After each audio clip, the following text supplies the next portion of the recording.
Hello po mga kasangga. Andito po tayo sa barangay Kawayan Bugtong sa mga kaibigan natin dito. Ito po, may tanim po siya na sili at saka mga kalabasa at talong.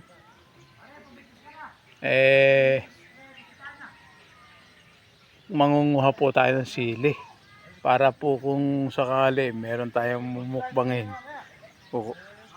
Siya po natin ilalagay sili. Ito po oh. Ito po mga kasangga. Ayan o.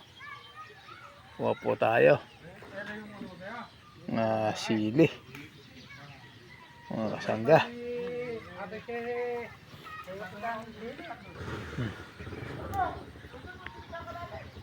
Ito po o. Mga kasangga. Ito po o. Kuha po tayo ng sili dito sa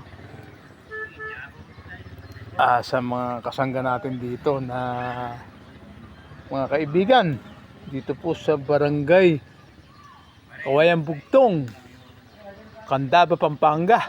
Ito po mga kasangga, marami pong bunga kanya lang po mga kasangga, mga green pa yung iba, pero ang pipiliin po natin yung malapit ng mahinog. Ayan po mga kasangga. Marami na rin po. Pero dagdagan po natin mga kasangga. Para kada lahat ng iluluto natin, lalagyan natin ng sili. Yun po. Meron po siyang tanim na mga talong. Yan po, kalabasa, lalapad po ng dahon. Pero wala pa pong bunga yung kalabasa niya. Wala pong bunga pa.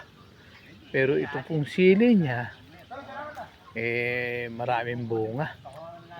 Mangunguha po tayo.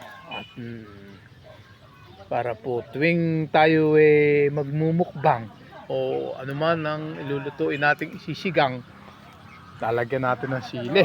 Ako po mga kasangga, hindi po ako mahilig sa sili.